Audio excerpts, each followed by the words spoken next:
Hey, it's Miss Pritzel, and I am book talking a sci-fi dystopian future world series.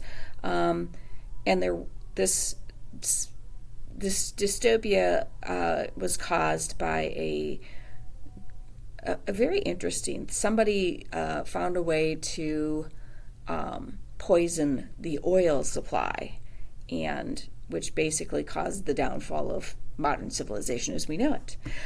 So this society, these cities have sprung up as a result of, and supposedly they're more environmentally friendly and all this stuff. But as we all know, there's utopia, which is the perfect future world, but most of these utopias are really dystopias.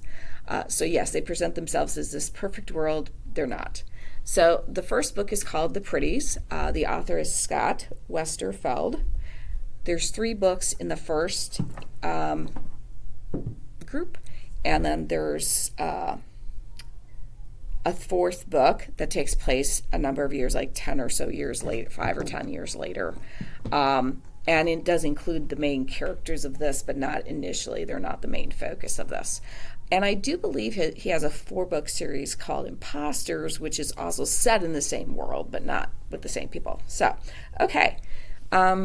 So, like I said, what happened in this world is somebody found a way to mess with the oil supply, which led to catastrophes and stuff like that. And so there's these old ruins, which are actually the old cities.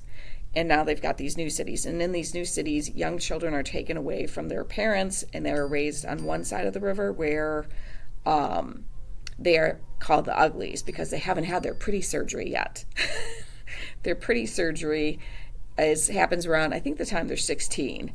And Tally, our main character, wants nothing more than to be pretty, but one of her friends is kind of resisting this, and she has met a boy who has not undergone the pretty surgery, and I would say that they're a rebel group, but they don't really actively resist the other group. They're just more hiding from this other group. So the first book is Pretties, or Uglies. Second book is Pretties, because Tally gets involved with this group that's hiding, and things happen. I don't want to tell you too much. And then she gets taken back, and she becomes a pretty. And then there's also a group of people called the Specials, so that deals with that group, which is kind of like the making everybody toe the line, making sure nobody resists, are the Specials. And the last book is the Extras. So I read this over the summer. I really did enjoy this. And it is now becoming, I don't know if it's a movie, I'm guessing. Streaming has actually done wonderful things for YA Lit because a lot of books have been turned into movies, but a 2-hour movie or so can't do a book justice. So these mini-series are actually doing a really good job with some of these books, although they're not always true to the book.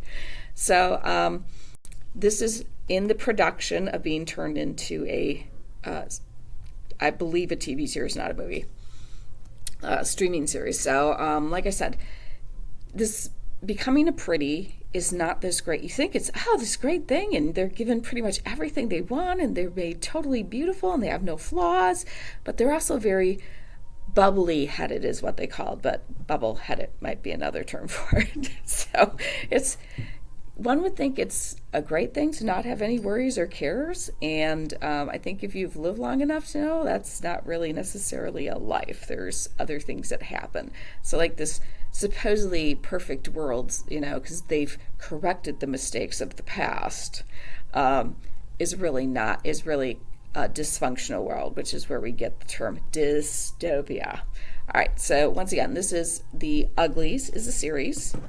And the first book is The Uglies. I know some people may read this in their sophomore ELA, I believe, for their sci-fi unit. And their book you don't have to read is The Extras. I did read all 4. I enjoyed it. And maybe this summer I'll actually read his other series, which is called The Imposters, which I'm pretty sure is set in the same world as this one, not with the same characters. So once again, The Uglies by Scott Westerfeld. Have a fantastic day. Come and check this out or something else. And I always love to help people find books to read because it's my job to keep you reading.